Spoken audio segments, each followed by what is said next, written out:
ಇದ್ದಕ್ಕಿದ್ದಂತೆ ಅಟ್ಟದ ಮೇಲೆ ಇಟ್ಟಿದ್ದ ಪಾತ್ರೆ ಕೆಳಕುರುಳಿತು. ಆ ಶಬ್ದಕ್ಕೆ ಎಚ್ಚರಗೊಂಡ ಈರವ್ವ, ಅದೇನೇ ಶಬ್ದ ನೀಲ, ಸ್ವಲ್ಪ ಸಮಯ ನಿದ್ದೆ ಮಾಡಲು ಬಿಡುವುದಿಲ್ಲ ಎಂದು ಗೊಣಗಿಕೊಂಡು ಎದ್ದು ಕುಳಿತಳು. ಕೆಲವು ಸಮಯ ಮೌನವಾಗಿ ಕುಳಿತಿದ್ದವಳು ನಂತರ ತನ್ನ ನಿತ್ಯ ಕೆಲಸದಲ್ಲಿ ಗಮನ ಕೊಟ್ಟರು. ಇಂದಿನ ಬದುಕಿನ ಚಿತ್ರಣ ಕಣ್ಣ ಮುಂದೆ ಸುಳಿದಾಡುತ್ತಿತ್ತು. ಸಮಸ್ಯೆಗಳಿಂದ ಪಾರಾಗುವುದು ಹೇಗೆ ಎಂದು ಯೋಚಿಸತೊಡಗಿದಳು. ಕ್ರಮೇಣ ತಟಸ್ಥಳಾಗಿ ಬಿಟ್ಟಳು. ಈರವ್ವನಿಗೆ ಆರೋಗ್ಯ ಕೆಟ್ಟಿತು. ತನ್ನ ಆರೋಗ್ಯಕ್ಕಾಗಿ ಇಟ್ಟುಕೊಂಡಿದ್ದ ಅಲ್ಪ ಸ್ವಲ್ಪ ಇಡುಗಂಟು ಖರ್ಚಾಯಿತು. ನಂದೀಶ ಬಂದು ನೋಡ್ಲೇ ಇಲ್ಲ.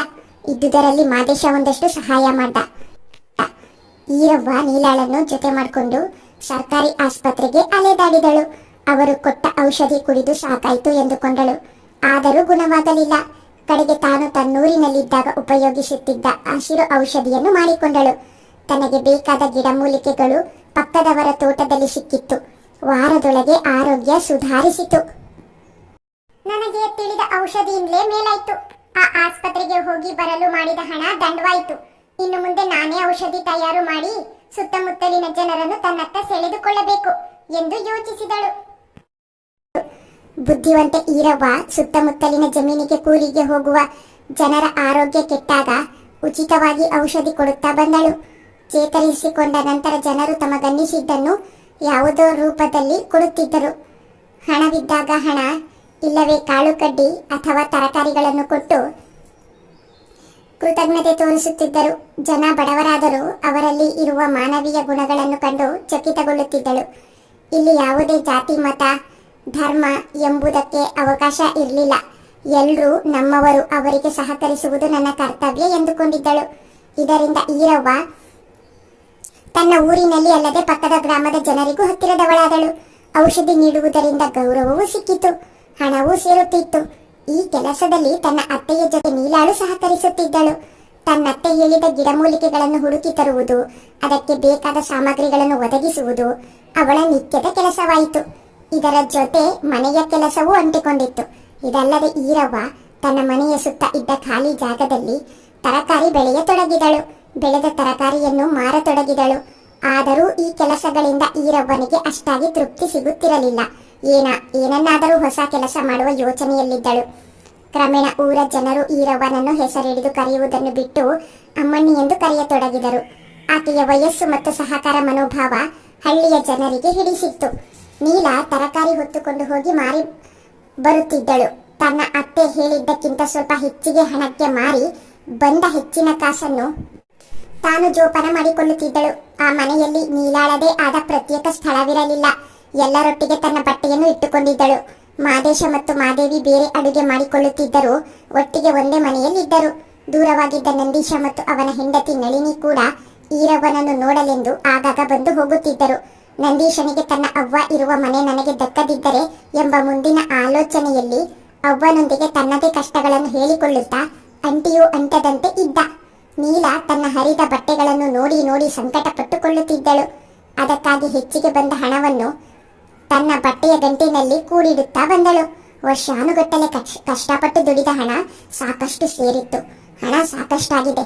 ಮುಂದಿನ ವಾರ ಪಕ್ಕದ ಮನೆ ಗೆಳತಿಯೊಂದಿಗೆ ಹೋಗಿ ಬಟ್ಟೆಯನ್ನು ಕೊಂಡುಕೊಳ್ಳಬೇಕೆಂದು ಯೋಚಿಸತೊಡಗಿದ್ದಳು. ಒಂದು ದಿನ ತರಕಾರಿ ಮಾರಲು ಹೋಗುವ ಆತುರದಲ್ಲಿ ಹೊರಡುವಾಗ ಹಾಕಿಕೊಳ್ಳಲು ಬಟ್ಟೆ ತೆಗೆದವಳು ಸರಿಯಾಗಿ ಕಟ್ಟದೆ ಹೊರಟು ಬಿಟ್ಟಳು.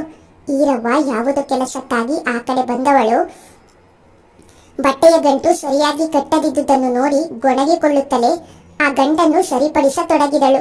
ಕೂಡಲೇ ಅದರೊಳಗೊಂದು ಪುಟ್ಟ ಗಂಟನ್ನು ನೋಡಿ ಆಶ್ಚರ್ಯದಿಂದ ಬಿಚ್ಚಿದಳು. ಕೂಡಲೇ ತನ್ನ ಕಣ್ಣನ್ನು ತಾನೇ ನಂಬದಾದಳು.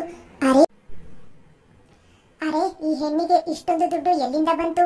ಬೋಸುಡಿ ನಂಗೆ ಮೋಸ ಮಾಡ್ತಾ ಇದ್ದಾಳಲ್ಲ.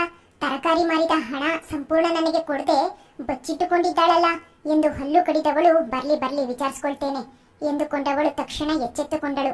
ಬುದ್ಧಿವಂತಿಕೆಯಿಂದ ನೀಲಾಳ ಹಣವನ್ನು ತನ್ನ ಗಂಟಿಗೆ ಸೇರಿಸಿಕೊಂಡು ಆ ಗಂಟನ್ನು ನೋಡಿಯೇ ಇಲ್ಲದವಳಂತೆ ಇದ್ದು ಬಿಟ್ಟಳು. ಅಂದು ನೀಲ ತರಕಾರಿ ಮಾರಿ ಹೆಚ್ಚಿಗೆ ಬಂದ ಹಣವನ್ನು ತನ್ನ ಗಂಟಿನಲ್ಲಿ ಇಡಲು ನೋಡಿದಳು. ಗಂಟಿನಲ್ಲಿ ಹಣವೇ ಇರಲಿಲ್ಲ. ಗಾಬರಿಗೊಂಡಳು. ಕಣ್ಣಲ್ಲಿ ನೀರು ಹರಿಯತೊಡಗಿತು. ಮತ್ತೆ ಮತ್ತೆ ಬಟ್ಟೆಗಳನ್ನೆಲ್ಲ ಕಿತ್ತು ಹಾಕಿ ನೋಡಿದಳು. ಸಿಗಲಿಲ್ಲ. ಒಂದು ಕ್ಷಣ ಸುಮ್ಮನೆ ಕುಳಿತಳು. ಅವಳು ಮಾಡುತ್ತಿದ್ದ ಕೆಲಸವನ್ನು ನೋಡಿಯೂ ನೋಡದಂತೆ ಕುಳಿತಿದ್ದ ಈರವ್ವ, ಅದೇನವ್ವ ಪಾಟಿ ಬಟ್ಟೆ ಕಿತ್ತು ಹಾಕ್ತಿ, ಯಾವ ಬಟ್ಟೆ ಬೇಕಾಗಿತ್ತು ಎಂದು ಗೊಣಗಿದಳು. ಅತ್ತೆ, ನಾನು ಇಲ್ಲಿ ಪುಟ್ಟ ಗಂಟಿನಲ್ಲಿ ನನ್ನ ಗೆಳತಿ ಕೊಟ್ಟಿದ್ದ ಹಣವನ್ನು ಇಟ್ಟಿದ್ದೆ, ಅದು ಕಾಣುತ್ತಿಲ್ಲ, ಅದಕ್ಕೆ ತಡಕಾಡುತ್ತಿದ್ದೇನೆ. ಅಲ್ವೇ ಮೂದೇವಿ, ಯಾವ ಗೆಳತಿ ನಿನ್ನ ಹತ್ರ ಕೂಡಿಡುವಂತ ಹಣ ಕೊಟ್ಟಿದ್ಲು? ಅವಳಿಗೆ ದಿಕ್ಕು ದೆಸೆ ಯಾರು ಇರ್ಲಿಲ್ವಾ? ಅಥವಾ ಈ ಸಲವೂ ಯಾವನ ಹತ್ರ ಹೋಗಿದ್ದೆ ನೀನು ಹಣ ಸಂಪಾದನೆಗೆ ಎಂದು ವ್ಯಂಗ್ಯವಾಗಿ ಹೇಳಿದ ಈರವ್ವ, ಇಷ್ಟುದ್ದ ಇದ್ದೀಯಾ, ಏನೆಲ್ಲ ಬಡಬಡಿಸ್ತಿ, ಬುದ್ಧಿ ನೆಟ್ಟಿದ್ಯಾ ಎಂದು ಒರಟಾಗಿ ಗದರಿಸಿದಳು. ನೀಲ ಸಾಕಷ್ಟು ಹಣ ಕೂಡಿಟ್ಟಿದ್ದರಿಂದ ತನ್ನ ಅತ್ತೆಯ ಮಾತು ಕೇಳಿ ದಂಗಾದಳು. ಕುಳಿತಲ್ಲೇ 10 ನಿಮಿಷ ಬಿಕ್ಕಿ ಬಿಕ್ಕಿ ಅತ್ತಳು. ಮತ್ತೆ ದಡದಡ ಓಡಿ ಹೋಗಿ ಅಡುಗೆ ಮಾಡುತ್ತಿದ್ದ ಮಾದೇವಿ ಬಳಿ, ನನ್ನ ಗಂಟಿನಲ್ಲಿದ್ದ ಹಣ ನೋಡಿದ್ರಾ? ನಂಗೆ ಮನೇಲಿ ಮಾಡೋಕೆ ಬೇಕಾದಷ್ಟು ಕೆಲಸ ಇದೆ, ನಿನ್ನ ಗಂಟನ್ನ ಬಿಚ್ಚೋಕೆ ಸಮಯ ಎಲ್ಲಿರುತ್ತೆ, ಮುಚ್ಕೊಂಡು ಹೋಗಮ್ಮಿ. ನೀಲ ಅಲ್ಲಿಗೂ ಸುಮ್ಮನಾಗದೆ ಮಾದೇಶನ ಅಂಗಡಿ ಬಳಿ ಬಂದಳು. ನಾನು ಬಟ್ಟೆ ಗಂಟಿನಲ್ಲಿ ಹಣ ಇಟ್ಟಿದ್ದೆ, ತಗೊಂಡ್ಯಾ? ಅದ್ಯಾವುದೇ ಹಣ ಎಲ್ಲಿಂದ ಬಂತೆ? ಹುಚ್ಚಿಯಂತೆ ಎದುರಾಗ್ತಿದ್ದಿ, ಮನೆಗೆ ಹೋಗಮ್ಮಿ, ಅಲ್ಲಿಗೆ ಬರ್ತೇನೆ, ಮಾತನಾಡೋಣ. ಅಲ್ಲಿಗೂ ಸುಮ್ಮನಾಗದ ನೀಲ ನಂದೀಶನ ಮನೆಗೆ ಓಡಿದಳು. ಅಲ್ಲಿ ತನ್ನ ಗೋಳನ್ನು ಹೇಳಿಕೊಂಡಳು. ಅವನು ಜೋರಾಗಿ ನಕ್ಕು ಬಿಟ್ಟ. ಇದ್ಯಾಕಮ್ಮಿ ಹಿಂಗಾಡ್ತಿ? ತಲೆ ಕೆಟ್ಟಿದ್ಯಾ ನಿಂಗೆ? ಊರಲ್ಲಿ ನೆಮ್ಮದಿಯಾಗಿ ಮನೆ ಮಾಡ್ಕೊಂಡಿದ್ದೀನಿ, ಊರಾಚೆ ಇರುವ ನಿನ್ನ ಅತ್ತೆ ಮನೆಗೆ ಎಂದೋ ಒಂದೊಂದ್ಸಲ ಬಂದು ಹೋಗ್ತೀನಿ, ಅಷ್ಟಕ್ಕೆ ನನ್ನನ್ನು ಕಳ್ಳ ಮಾಡ್ಬಿಟ್ಟಿಯಲ್ಲ. ಹಣ ಅಂತೆ ಹಣ, ಯಾವನೇ ಅವನು? ನಿನ್ನ ಮಿಂಡ ಹಣ ಕೊಟ್ಟಿದ್ದು, ಬರ್ತೀನಿ ಮನೆಗೆ, ನಡಿ ನಡಿ, ನಿನ್ನ ಅತ್ತೇನೆ ಕೇಳೋಣ ಎಂದು ಗದರಿ ಕಳುಹಿಸಿಬಿಟ್ಟ.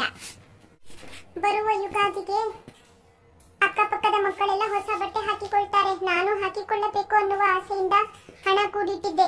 ಹರಿದ ಲಂಗ ರವಿಕೆ ಹಾಕಿಕೊಂಡು ಸಾಕಾಗಿತ್ತು ಎಂದುಕೊಂಡು ಬಚ್ಚಿಟ್ಟಿದ್ದರೆ ಯಾರೋ ಲಪಟಾಯಿಸಿ ಬಿಟ್ಟಿದ್ದಾರಲ್ಲ ಎಂದುಕೊಂಡು ಮನೆಯಲ್ಲಿ ಅತ್ತು ಕರೆದು ಸಾಕಷ್ಟು ರಂಪ ಮಾಡಿಬಿಟ್ಟಳು.